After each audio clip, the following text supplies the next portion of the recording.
Assalamualaikum warahmatullahi wabarakatuh. Bismillahirrahmanirrahim. Alhamdulillahi rabbil alamin.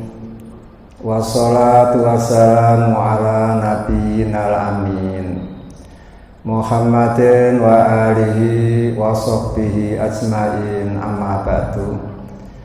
Hadirin Bapak Ibu jamaah pengajian rahimakumullah. Alhamdulillah, puji syukur saya aturkan kehadirat ilahi Rabbi atas limpahan rahmah, hidayah serta maunahnya. Di sore hari ini kita ditakdirkan oleh Allah bisa berkumpul di tempat yang sangat amat mulia, dalam acara yang sangat amat mulia pula. Semoga ridho Allah selalu menyertai hidup kita. Semoga jerih payah kita dicatat oleh Allah sebagai amal sholih yang bermanfaat untuk kehidupan kita di dunia, di alam barzakh, hingga di akhirat nanti. Hadirin Bapak Ibu jamaah pengajian rahimakumullah, saya diberi amanat untuk menyampaikan taqwiyatun niyah li hubbil amali sholih, memperkuat niat agar bisa mencintai amal-amal sholeh. Berarti tema itu ada 2 poin. Pertama tentang niat yang murni, yang kedua tentang amal soleh. Namun untuk mengawali tema ini, saya bacakan sebuah ungkapan yang berbunyi kullun nas halka. Semua manusia yang hidup di dunia ini akan merugi, illal alimun, kecuali orang-orang alim saja. Hanya orang alim yang tidak akan merugi. Namun diteruskan wa kullul alimina halka, semua orang alim pun merugi, illal amilun, kecuali yang mau mengamalkan ilmunya. Walaupun alim, kalau tidak mengamalkan ilmunya tetap akan merugi. Karena la yakunul mar'u aliman hatta yakuna bi ilmihi amilan. Seseorang tidak bisa dikatakan alim sebelum dia mengamalkan ilmunya. Maka siapapun yang berilmu tetap akan merugi kalau dia tidak mengamalkan ilmunya. Wa kullul amilin halka, semua orang yang beramal pun akan merugi, illal mukhlisun, kecuali orang yang tulus ikhlas. Lah dari sini nyata sekali, ternyata niat yang ikhlas itu luar biasa. Namun panjenengan tidak mungkin bisa mencintai amal sholih kalau panjenengan tidak punya ilmunya. Dengan memiliki ilmu itu, panjenengan bisa cinta terhadap amal soleh. Suatu contoh, mengapa panjenengan cinta puasa? Karena panjenengan tahu bahwa puasa itu perintah Allah. Kalau panjenengan kerjakan berarti panjenengan taat, patuh, kepada Allah, surga tempat panjenengan. Kalau tidak patuh, neraka tempat panjenengan. Karena panjenengan tahu bahwa puasa itu amal ibadah yang pahalanya dirahasiakan oleh Allah. Bahkan ada bocoran, Pak. Ada 3 amal yang pahalanya itu memenuhi timbangan. Bahkan timbangan hari akhirat tidak muat. Apa itu? Pertama, sabar. Yang kedua, pemaaf. Yang ketiga, puasa. Gara-gara pahala puasa itu luar biasa, akhirnya panjenengan cinta kepada puasa, walaupun harus berlapar-lapar, harus berdahaga. Gara-gara panjenengan tahu ternyata puasa itu 1 hari saja bisa menjauhkan panjenengan dari api neraka 70 tahun. Pada Ramadan kadang-kadang 30 hari kan, kadang-kadang 29 hari. Kalau 30 hari kali 70 loh Pak, berarti sudah 2100 tahun panjenengan dijauhkan Allah dari api neraka. Otomatis karena jauh dari neraka sangat amat dekat dengan surga. Dan lebih hebat lagi apa? Jenengan tahu ajwa'ukum fid dunya asba'ukum fil akhirah. Siapa ketika hidup di dunia suka lapar, hari Kamis lapar karena puasa, hari Senin lapar karena puasa, bulan Ramadan lapar full 1 bulan karena puasa, maka besok ketika bangkit di oro-oro maksar, berdiri di hadapan Allah 500 tahun, bakul es tebu tidak ada, warung pecel juga tidak ada, panjenengan harus berdiri saja menunggu panggilan untuk mempertanggungjawabkan NPWP. Bukan nomor piro wani piro, tapi NPWP. Kira-kira lapar apa tidak? Kalau panjenengan suka berpuasa, maka pada hari itu asba'ukum fil akhirah, panjenengan akan mengalami kekenyangan terus. Walaupun berdiri harus 500 tahun, namun tetap kenyang, tetap tidak haus. Namun kebalikannya, wa asba'ukum fid dunya ajwa'ukum fil akhirah. Siapa ketika di dunia kenyang terus Pak, Kamis ya kenyang, Senin kenyang karena tidak poso, Ramadan juga kenyang karena tidak puasa, maka besok pada hari kiamat ketika bangkit dari kubur, berdiri di oro-oro maksar, mereka mengalami apa? Kelaparan yang sangat dahsyat.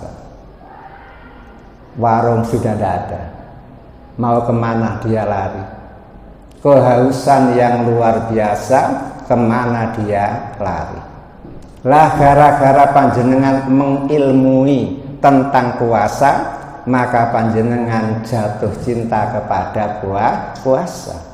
Jangankan Ramadan tidak dikerjakan, wong sunnah-sunnah saja dikerjakan, karena seperti itulah imbalan Allah buat sholimin, orang-orang yang ahli puasa. Inilah yang menyebabkan cinta kepada puasa. Begitu pula orang cinta tilawah, membaca Quran. Mengapa cinta? Karena dia mengilmui, tahu ilmunya. Membaca 1 huruf dapat 10 kebaikan. Bismillahirrahmanirrahim dapat berapa? 190 kebaikan. membaca surat Al-Fatihah berapa? 1410 kebaikan. Kemudian gara-gara panjenengan banyak-banyak membaca Al-Quran, maka ketika panjenengan sudah dipanggil oleh Allah, yaitu wafat, maka teman setia panjenengan di alam kubur siapa Pak? Ya, diantaranya tilawah, bacaan Al-Quran itu.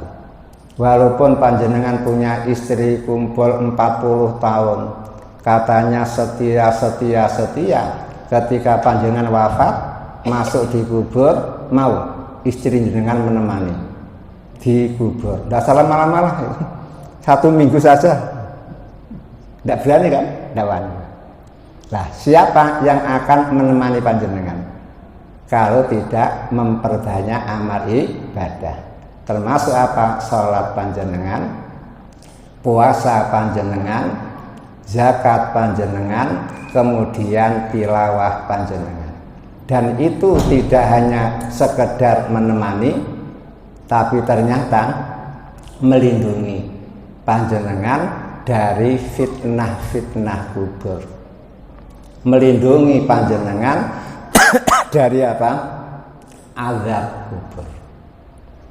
Gara-gara membaca Al-Quran, maka panjenengan ketika dihisab oleh Allah, Al-Quran datang memberi syafaat kepada panjenengan.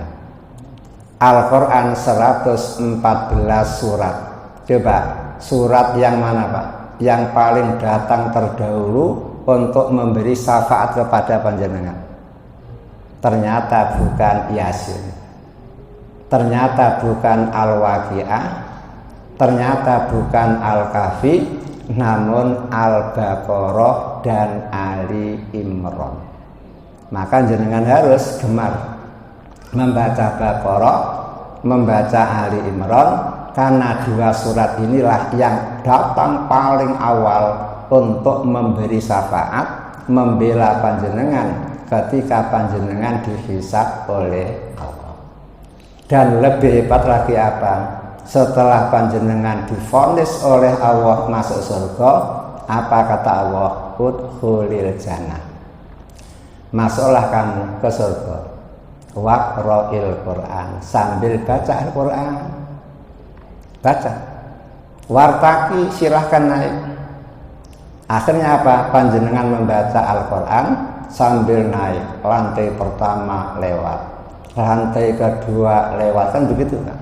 Apa kata Allah? Fa inna manzilataka inda akhiri ayatin takro. Tempat surga kamu di sisi ayat yang paling akhir kamu baca. Bayangkan kan? Kalau panjenengan ahli maca Quran seperti Pak Imam Syafi'i Pak ya, 1 bulan Ramadan bisa menghatamkan 60 kali. Panjenengan sudah berapa kali Pak khatam Pak? Ya.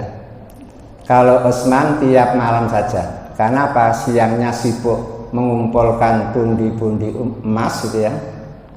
Malamnya mengumpulkan pundi-pundi pahala, sehingga tiap malam khatam sekali itu Utsman Pak. Sudah dijamin mlebu swarga. Jenengan mantunya Nabi tidak, sahabat tidak, jaminan surga tidak ada, maka harus lebih semangat untuk memperbanyak tilawah. Begitu. Mengapa memperbanyak tilawah? Supaya panjenengan ketika naik ke surga itu Pak, bisa mencapai lantai tinggi. Karena tempat surga panjenengan inda akhiri ayatin takra'u, di sisi akhir ayat yang panjenengan baca. Habis bacaan itulah tempat surga panjenengan. Kemudian yang saya khawatirkan apa? Kalau panjenengan hanya membacanya trio kul, ada trio macan, ada trio kul, kulhu, kul falah, kul nas, ini gawat Pak. Gawatnya apa? Kalau panjenengan diperintah masuk surga sambil membaca Quran, yang dibaca hanya 3 itu, kulhu, kul falah, kul nas, belum sampai ke pintu sudah habis. berarti panjenengan ngemper, mau ngemper di surga. Makanya mumpung masih ada kesempatan, silahkan perbanyaklah membaca Al-Quran. Kalau di bulan Ramadan saja panjenengan tidak sempat memperbanyak membaca Al-Quran, lalu kapan lagi? Gitu ya? Kapan lagi? Wong pintu surga terbuka, pintu neraka tertutup, dos-dosnya setan dicancang. Berarti kesempatan untuk berbuat baik itu paling mudah, paling ringan. Kesempatan untuk berbuat jahat itu paling berat. Kalau tidak bisa menyempatkan diri tilawah, berarti kapan lagi? Lah, gara-gara mengilmui itulah Pak, akhirnya orang cinta sholat, cinta puasa, cinta zakat, cinta tilawah, cinta sodako, cinta berbaik-baik sama orang tua, dan cinta-cinta yang lain. Kemudian perlu diketahui Pak, amal itu bisa dikatakan amal soleh Pak, kalau memenuhi dua syarat. Amal baru dikatakan soleh kalau memenuhi dua syarat. Pertama, ittiba'ur rasul. Ketika melakukan amalan-amalan itu selalu mengikuti Nabi Muhammad. Ikut Nabi. Apanya yang diikuti? Pertama, kaifiyatuhu, caranya. Sehingga ada hadis kan yang menerangkan, ada seorang laki-laki salat. Selesai salat lalu menghadap Nabi, assalamualaikum di. Nabi menjawab salamnya. Lah kok Nabi ngomong irji, kembalilah kamu. Fasolli, lalu salatlah kamu. Fa innaka lam tusolli, karena kamu belum salat. Sudah salat, dinyatakan oleh Nabi belum salat. Akhirnya dia kembali salat.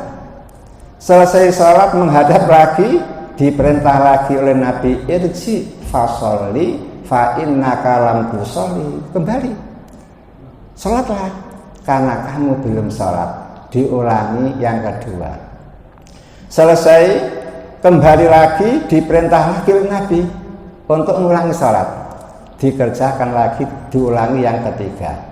Selesai yang ketiga menghadap lagi, ternyata masih diperintah Nabi, irji fasolli fa innaka lam tusolli.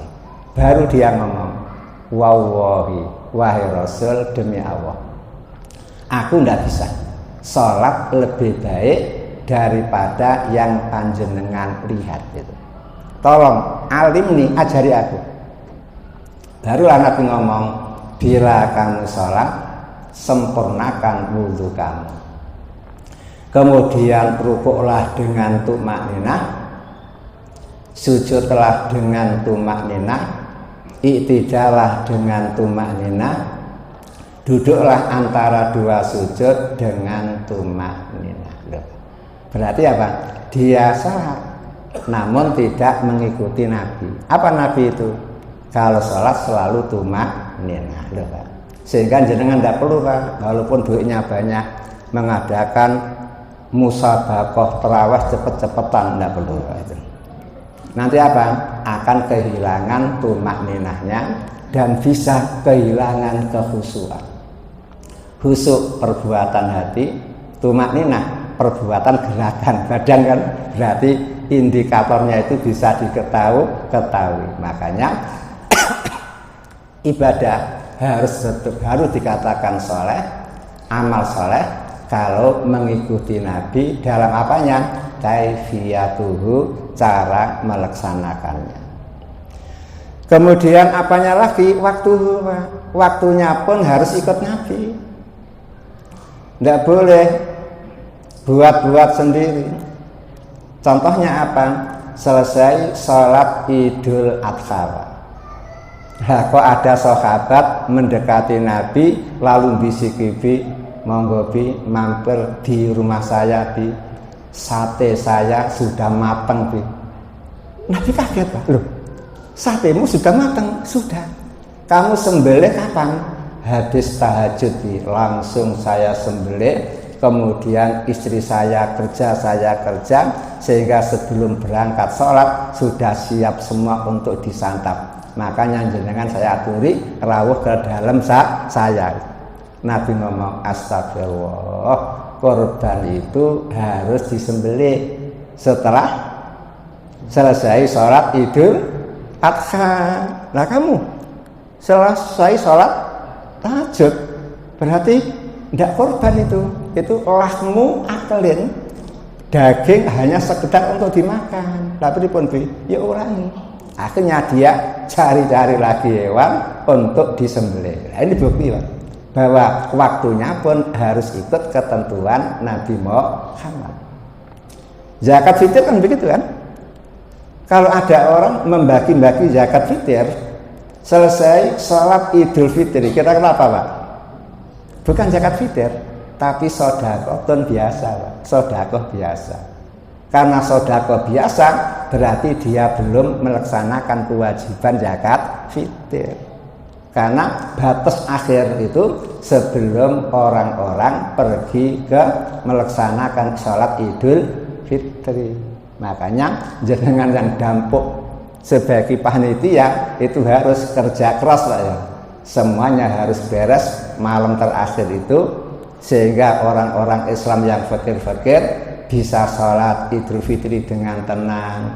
Selesai sholat tidak ngemis-ngemis, karena apa? Sudah ada yang dimakan gara-gara dapat bagian zakat fitir. Begitu pula tidak boleh, Pak, jenengan kreatif dah karena antrian haji terlalu lama. Berapa tahun, Pak, orang Sidoarjo, Pak? 20 tahun tuh antri, Pak. Bagaimana kalau disiasati dan tidak terlalu padat? Haji itu 4 kali dalam setahun. Kan cepat lah ya. Kalau 4 kali setahun gitu. Boleh apa tidak? Ya tidak boleh. Al-hajju asyurun ma'lumat. Haji itu bulannya sudah ditentukan oleh Allah. Mulai dari Syawal, Dzulqa'dah, Dzulhijjah. Namun hari haji hanya 8 hari, Pak. Hari haji 8 hari, yaitu pada tanggal 8 Dzulqa'dah, Dzulhijjah, tarwiyahan itu, Pak, ya.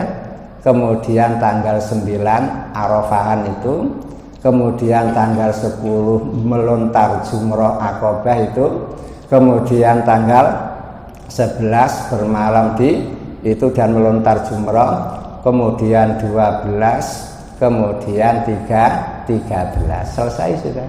Hanya 6 hari kan haji itu. Setelah itu pulang. Makanya haji UNH plusnya ping 5, Pak, ya. Itu hanya butuh waktu 8 hari, Pak. Hari pertama untuk perjalanannya, hari kedua untuk perjalanannya, hajinya hanya butuh waktu 6 hari cukup. Ini biasanya para raja, para presiden, para menteri, dan orang-orang bisnismen yang tidak banyak waktu itu seneng yang UNH-nya plus ping 5. Daftar langsung haji dan pulang datang paling akhir, pulang paling awal. Nah, kita ini bisanya apa, Pak? Jumatan plus. Datang paling akhir, pulang paling awal. Itu kita. Kalau mereka tidak hajinya plus. Nah, di dalam urusan haji pun demikian, Pak. Waktunya sudah ditetapkan sehingga tidak boleh ada kreatif, tidak boleh ada inovasi walaupun antriannya sekian itu banyaknya, tetap tidak boleh dirubah-rubah karena ini merupakan ketetapan dari Islam. Kemudian itibak Nabi di dalam tempatnya, Pak. Di dalam tempatnya pun harus itibak kepada Nabi.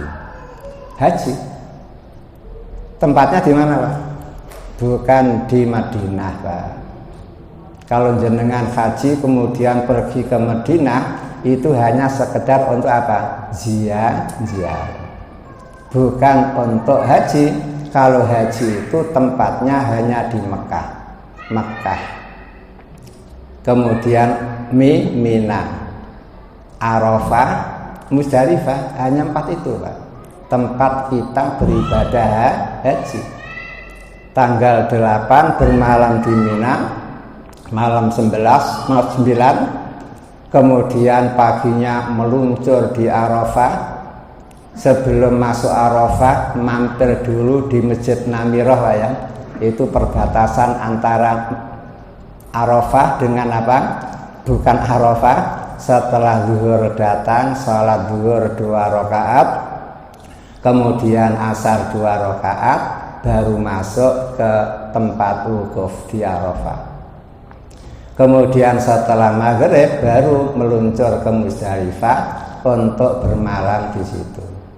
Kemudian paginya meluncur lagi ke Mina, melontar jumrah Aqabah. Bagi yang perempuan muda langsung lah ya, habis melontar jumrah Aqabah cepat-cepat langsung ke Mekah Pak, tawaf. Karena apa? Khawatir brol. Kalau brol berarti repot kan? Wukufnya apa itu? Tawaf ifadahnya belum, berarti harus menunggu gitu. Padahal pesawat terbangnya akan segera terbang itu kan repot itu. Makanya untuk yang masih muda-muda silakan habis melontar jumrah Aqabah kemudian apa? Datang ke Mekah untuk tawaf ifadah dan sa'i, berarti sudah bebas. Tinggal bermalam saja di Mina. Kan begitu Pak ya? Jadi tempat haji itu hanya Mekah, Mina, Arafah, Musdalifah. Musdalifah hanya semalam tok. Arafah hanya siang hari sampai maghrib tok kan wukufnya ya. Bagi yang sehat, bagi yang sakit malam harinya Pak. Yang di rumah sakit itu Pak ya. Jadi habis setelah semua jamaah keluar dari Arafah, maka ambulan sebanyak ribuan Pak, weng datang ke Arafah untuk apa? Mewukufkan jamaah haji yang sakit, yang terkapar di rumah sakit. Setelah wukuf kemudian langsung kembali lagi ke rumah sakit. Tawafnya bisa ditunda kan itu kan? Yang tidak bisa ditunda hanya wukufnya. Lah tempat-tempat yang sudah ditetapkan oleh Nabi ini tidak boleh dirubah. Makanya ittiba Nabi itu diantaranya adalah ittiba di dalam tempatnya. Kemudian yang keempat Pak, ittiba dalam jumlahnya Pak, hitungannya. Sehingga jenengan tidak boleh merubah. Duhur jangan 4 lah, karena habis kerja pegel gitu. Cukup 2 saja. Subuh jangan 2 lah, habis tidur 1 malam, 8 rakaat saja lah. Tidak boleh begitu. Duhur 4 ya 4, subuh 2 ya 2 itu aturan. Sehingga kita cukup ittiba saja, ikuti aturan-aturan tersebut. Begitu pula zakat Pak. Nabi Muhammad menetapkan zakat itu kalau harta kekayaan Pak, rubu'ul usri, 1/4 dari 1/10. Itu pun kalau memenuhi 2 syarat. Syarat pertama apa? Nisabun, sudah mencapai nisab, yaitu 85 gram Pak ya. Kalau antam 1 juta lah, lebih titik kan, anggap saja 8 juta. Berarti apa? 1 juta 85 juta 5 gram berarti apa? 85 juta. Berarti sudah nisab. Ingat, kalau nisabnya itu jatuh pada apa? Tanggal Syawal, bulan Syawal Pak ya, tanggal 1 atau tanggal 5 itu, maka dihitung ketika Syawal tanggal 4 kok tetap 85 juta bahkan lebih, berarti baru wajib zakat.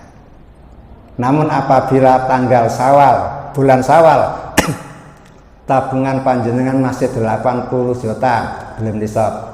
Kemudian Dzulqa'dah sudah 90 juta berarti sudah nisab. Ditanggeri Pak, diberi tanda Syawal tanggal 5 sudah nisab. Nah, Syawal berikutnya Pak, tanggal 4 Syawal ya, atau Dzulqa'dah ya, kok malah berkembang menjadi apa? 200 juta. Maka panjenengan wajib mengeluarkan zakat. 200 itu zakatnya berapa Pak?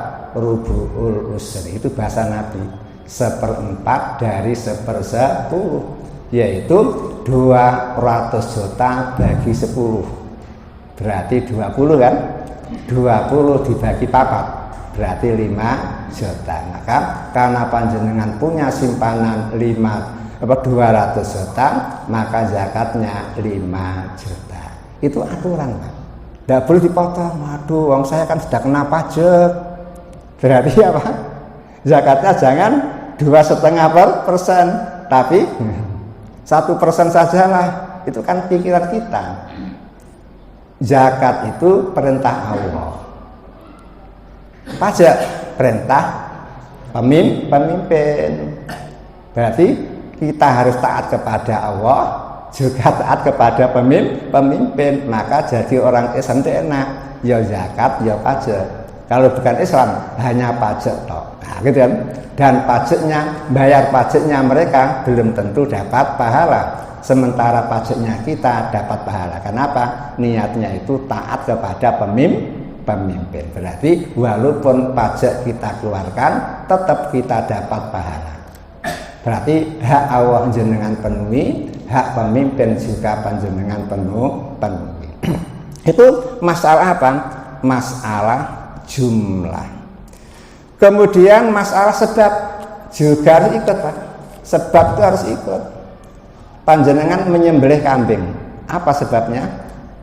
Sebab punya anak berusia 7 hari.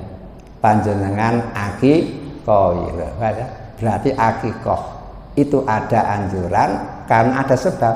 Sebab panjenengan punya kedatangan anak tercinta, laki-laki 2 ekor kambing, kemudian perempuan 1 ekor kambing. Begitu.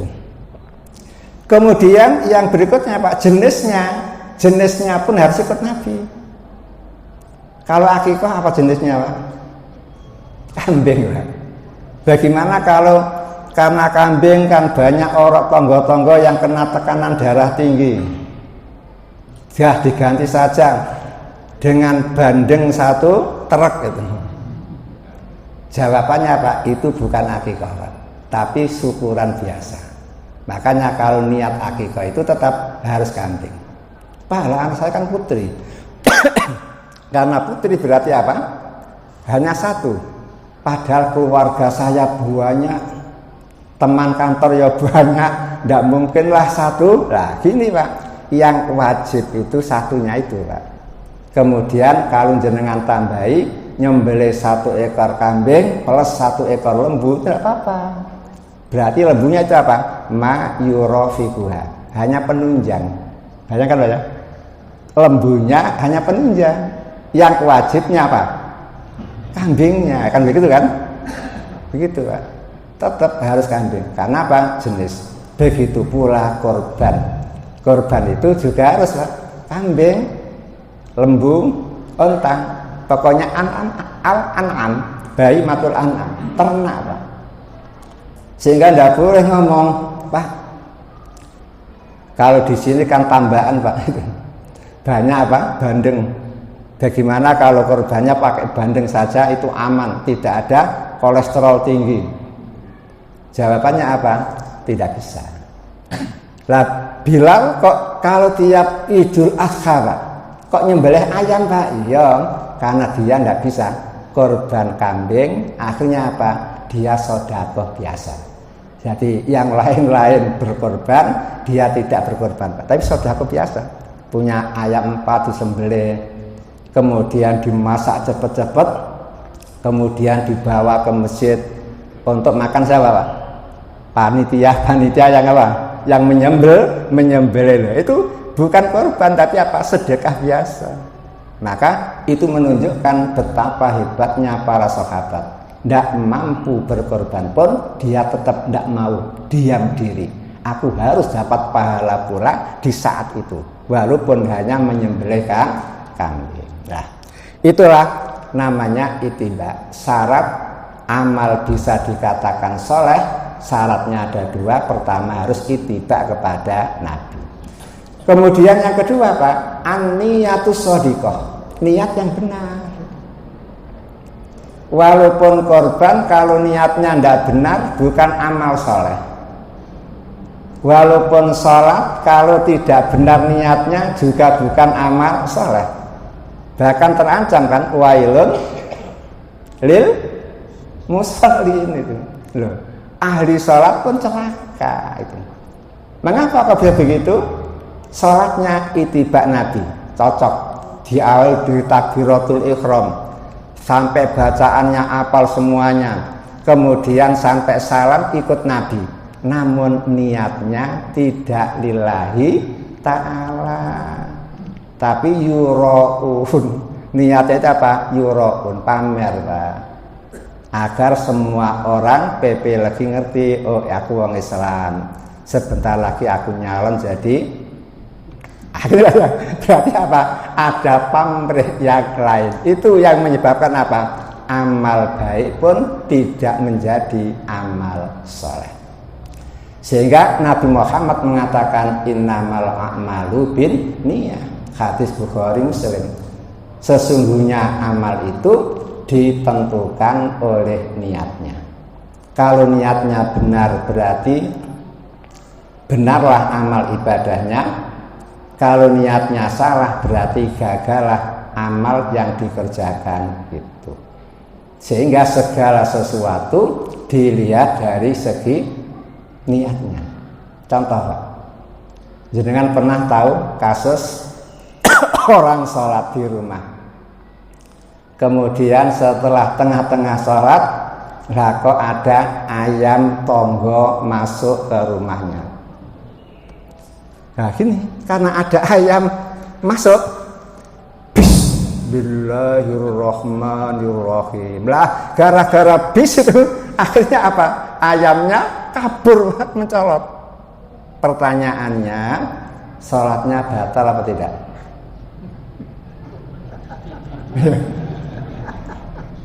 Inilah pentingnya maqasidul lafzi ala niyatil lafz. Gara-gara innamal a'malu binniyah, para ulama banyak membuat kaidah-kaidah, di antaranya maqasidul lafzi ala niyatil lafz. Tujuan omongan itu menurut niat orang yang ngomong. Tanyakan, Pak, Bu, jenengan kok ngomong bismillah itu? Berarti apa maksudnya? Maksudku ngobrak ayam.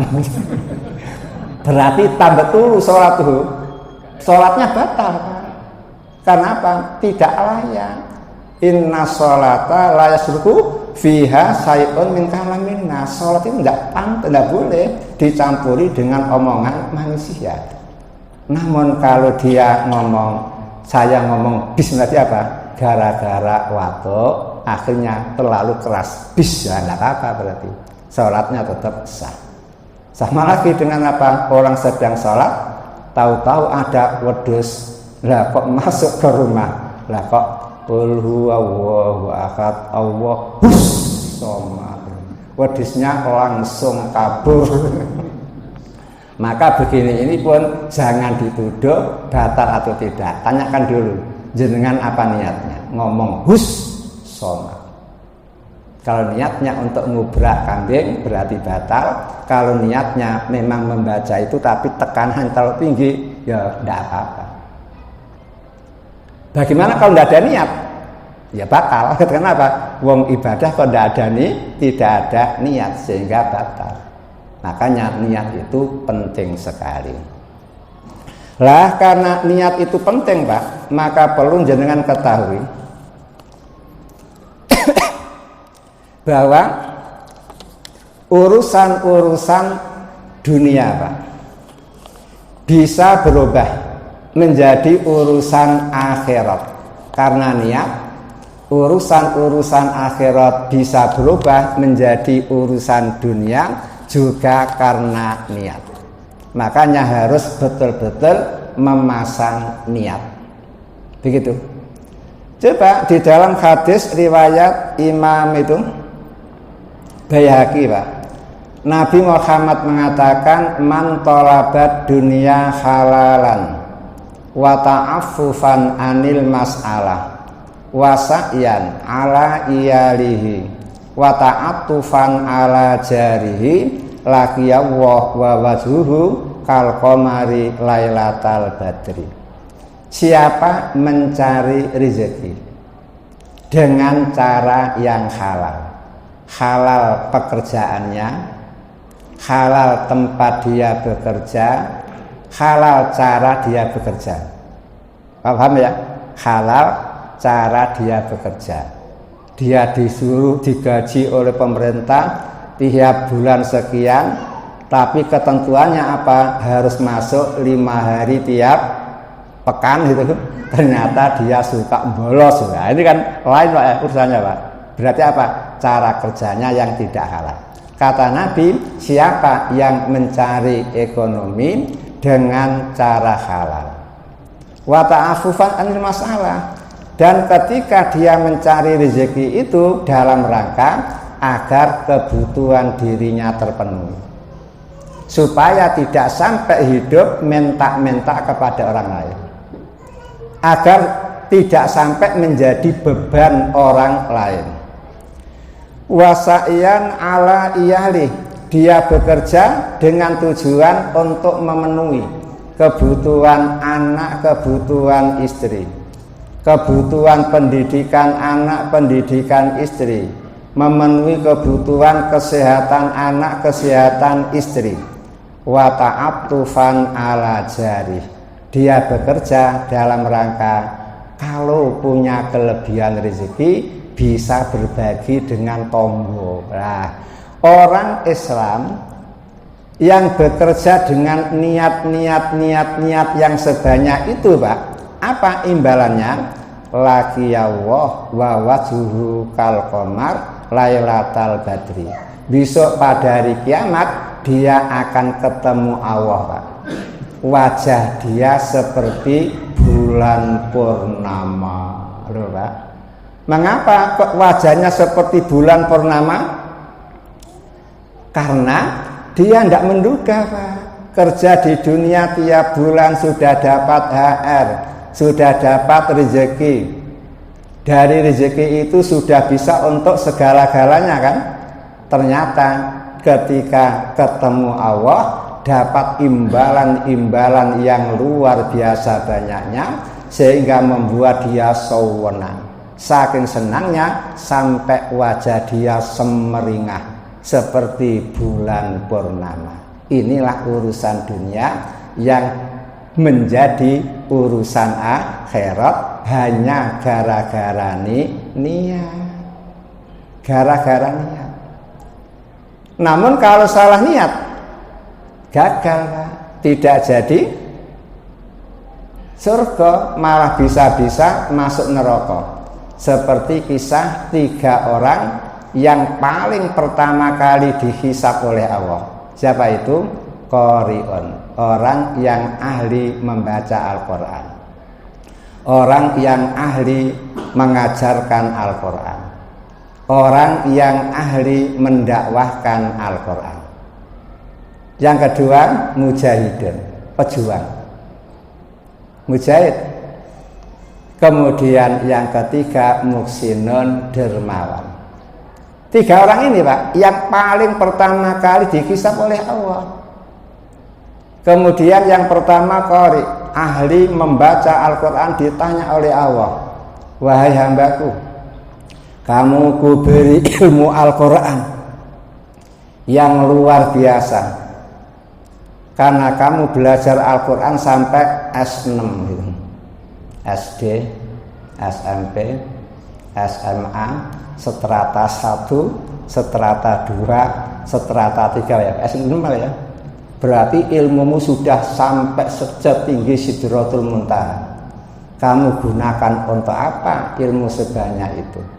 Dengan bangganya dia menjawab, ya Allah, setelah engkau mengajari aku Al-Quran Al-Hadis, maka tiada hari tanpa mengajar Al-Quran, mengajar Al-Hadis sampai akhir hayat saya. Dan semua itu saya lakukan karena engkau semata. Kok Allah ngomong kadzabta, iyu bohong. Kamu bohong. Memang betul kamu ahli dakwah, naik mimbar turun mimbar, namun bukan karena aku, hanya karena ingin menjadi orang terkenal, menjadi dai semiliar umat. Ada Pak? Kalau dai sejuta umat ada Pak ya? Sudah almarhum gitu. Kalau yang semiliar umat siapa ini? Nah itu. Dan pakot gila. Dan kamu sudah berhasil. Sehingga banyak orang-orang mengatakan Ustaz, Mbah Yai. Sehingga Anda menjadi orang terkenal. Akhirnya apa Pak? Diseretlah dia untuk masuk ke neraka. Begitu pula yang mujahid. Ketika dia ditanya oleh Allah, kamu ketika hidup di dunia, aku beri fisik yang kuat, mental baja, sehingga kamu bisa melakukan apapun. Kamu gunakan untuk apa fisikmu yang kuat, mentalmu yang baja itu? Nah, kok dia dengan tenangnya jawab, ya Allah, setelah engkau beri aku kekuatan fisik, kekuatan mental, maka tidak ada peperangan yang terjadi kecuali aku ikut di situ. Akhirnya aku pun mati terbunuh di medan peperangan. Semua itu saya lakukan karena engkau semata. Ternyata Allah mengatakan kadzabta, kamu bohong. Memang betul. Tiap ada peperangan kamu ikut. Dan kamu berada di ribat. Pasukan paling depan. Paling depan ya. Berarti apa? Cepat mati, cepat membunuh kan gitu kan? Namun semua itu karena kamu ingin sanjungan. Disebut-sebut sebagai apa? Pejuang hebat. Apalagi Pak? Sujaun, pemberani. Apalagi Pak? Pemuda kesatria kan begitu kan? Dan wakat gila. Dan berhasil. Sehingga orang-orang sama memuji-muji engkau. Akhirnya apa? Diseret ke neraka. Begitu pula yang dermawan. Yang dermawan juga ditanya, ketika kamu hidup di dunia, aku beri kekayaan yang melimpah ruah. Seperti siapa Pak? Ben Jos. Siapa itu? Yang juara 1 nomor tahun 2023 Pak ya. Kekayaannya 2.552 triliun itu Pak, juara 1 Pak. Kamu gunakan apa itu? Lah kok dia menjawab, tidak ada jalan kebaikan kecuali disitulah aku berinfak. Dan masjid yang aku bangun sudah 1000 masjid di LSP. Semuanya itu ya Allah karena engkau semata. Akhirnya apa? Allah ngomong kadzabta, kamu bohong. Akhirnya apa? Diseret ke neraka. Namun insya Allah kalau kasus seperti ini Pak, nerakanya tidak lama Pak. Masih ada harapan apa? Keluar dari neraka kemudian kembali ke surga setelah fahman menjadi areng. Setelah itu baru dimasukkan ke sungai hayat. Setelah berubah ganteng dan cantik, lalu dimasukkan ke surga. Ketika di surga dibully oleh teman-temannya Pak, jahanamin, mantan neraka jahanam. Jenengan mau Pak hidup di surga dibully teman-temannya itu. Makanya kalau bisa langsung sajalah. Caranya bagaimana? Perbaiki niat. Mumpung masih ada kesempatan, perbaiki niat. Karena urusan dunia bisa berubah menjadi urusan akhirat, urusan akhirat pun bisa berubah menjadi urusan itu. Kemudian gara-gara niat Pak, amalan yang kecil bisa menjadi besar Pak. amalan besar berubah menjadi kecil. Sehingga ulama-ulama kita mengatakan rubba amalin sagirin tukabbiruhu niyah wa rubba amalin kabirin tusaghiruhu an-niyah. Betapa banyak amalan-amalan kecil yang berubah menjadi besar gara-gara niat. Contohnya apa? Pelacur Bani Israel, Pak. Ketika dia mencari mangsa ternyata gagal, padahal sudah berjalan berkilo-kilo sampai kelaparan, kehausan, akhirnya ketemu sumur, dia ambil air minum. Setelah selesai minum, lah kok ada kalbun yalhasu, anjing jilat-jilat di tepi sumur. Ternyata si pelacur itu masih punya hati.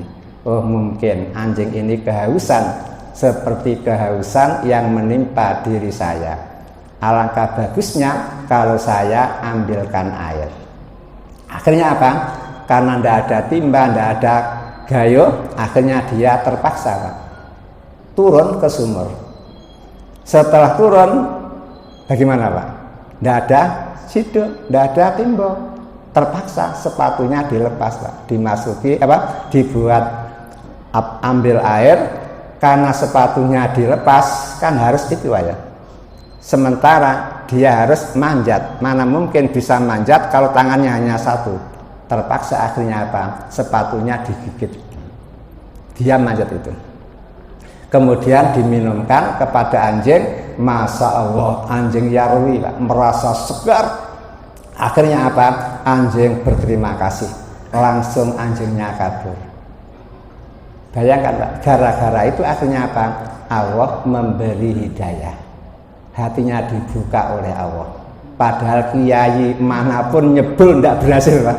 Saking ndableke wong itu. Karena Pak sudah pelacur kawan loh, Pak. Jenengan nasihati seperti apa, Pak? Gara-gara amalan itulah Allah berterima kasih. Lalu hatinya dibuka oleh Allah sehingga bisa menerima hidayah.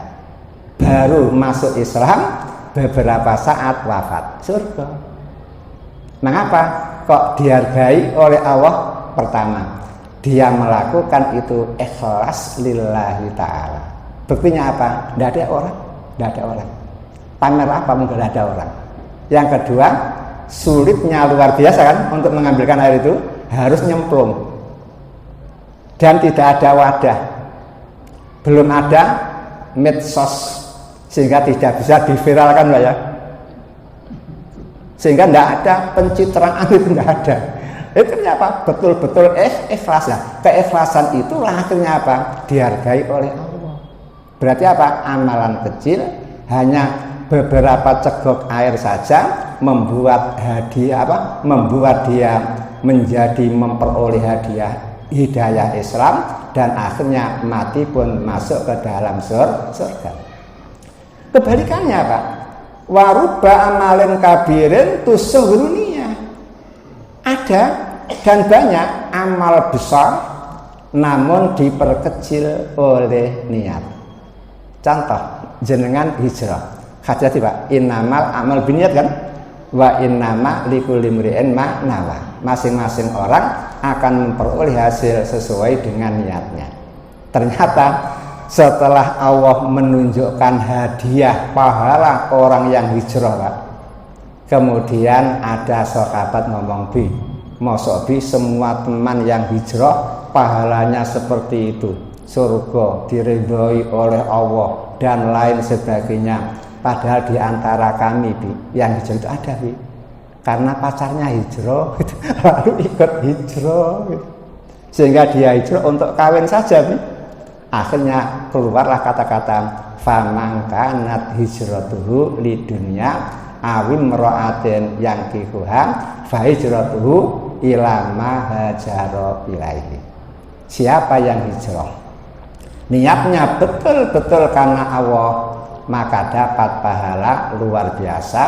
Namun apabila hijrah hanya niat untuk memperoleh kekayaan dunia atau untuk mengawini seorang wanita, maka hijrahnya hanya dapat itu, dapat dunia, dapat cewek. Loh, jangan tahu hijrah, ya? Hijrah itu uang besar, Pak. Jenengan bertahun-tahun, berpuluh-puluh tahun menabung, dapat tabungan banyak buat rumah. Ya. Setelah itu nabung lagi, jenengan membuat ternak kambing, ternak onta. Lah kok disuruh Nabi untuk hijrah, meninggalkan tanah, meninggalkan pekerjaan, meninggalkan keluarga, meninggalkan harta kekayaan. Kira-kira kalau orang yang imannya tidak kuat, Pak, ketika hijrah di Madinah belum tentu nasibnya. Padahal orang seperti Abu Bakar, Pak, kira-kira lahannya ombo sempit, Pak. Ombo kan? Umar sugih, Utsman sugih. Lahannya kan luas, coba. Kalau tanah di PP Legi ini per meter berapa, Pak? Berapa? 5 juta loh, Pak. Bayangkan, nah kalau punya 1 hektar saja berapa harganya, Pak?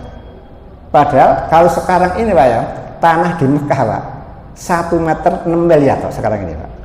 Nah, kalau jangan tanya murah-murah begitu, Pak. 1 meter 6 miliar. Padahal Abu Bakar punya lahan yang luar biasa, Umar yang punya besar, ditinggal semuanya, Pak, demi melaksanakan perintah Allah. Itu kan urusan besar hijrah itu. Namun bisa kecil, bahkan nihil dari pahala gara-gara apa? Niatnya yang salah. Maka aslih niyatakum, perbagusi niat panjenengan.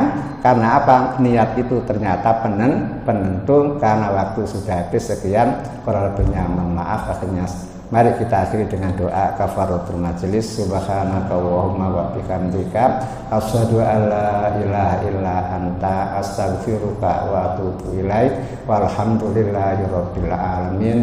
Wal afu minkum. Assalamualaikum warahmatullahi wabarakatuh.